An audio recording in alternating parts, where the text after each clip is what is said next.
dari Gegana. Kemudian setelah kita selesai dan merasakan aman, kita berkoordinasikan dengan wilayah untuk tetap menjaga sampai situasi aman. Terus personil Pak yang diturunkan Ya khusus Brimob saja sosial berapa orang? Kalau untuk Brimob kami siagakan untuk Kota Makassar sendiri ada 200 personil. Ya, tentunya itu yang kami terjunkan langsung ke lapangan. Belum lagi yang kami standby-kan disiagakan di Mako. Ini masih ada kekuatan kita. Katanya ada tim anti teror Pak yang diturunkan.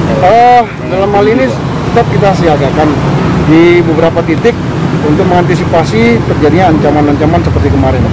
Jadi kita memang lebih ketat, termasuk kita siapkan beberapa tim pengintai kita.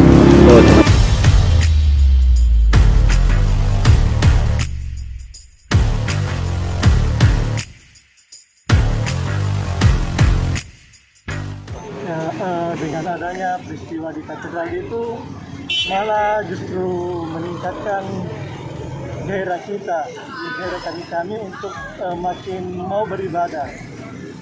Tapi syukurlah teman-teman dari TNI, dari Polri datang juga untuk membantu keamanan. Untuk di katedral sendiri ada gabungan baik dari rekan-rekan TNI maupun dari Brimob sendiri. Di sini ada sekitar 30 personel dari Brimob. Kemudian di tempat-tempat yang lain kita sistemnya juga mobile, ada sistem patroli maupun secara skala besar maupun yang tetap.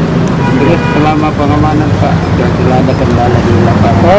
Alhamdulillah sampai saat ini kita masih berjalan dengan baik dan lancar. Mudah-mudahan ini sampai sore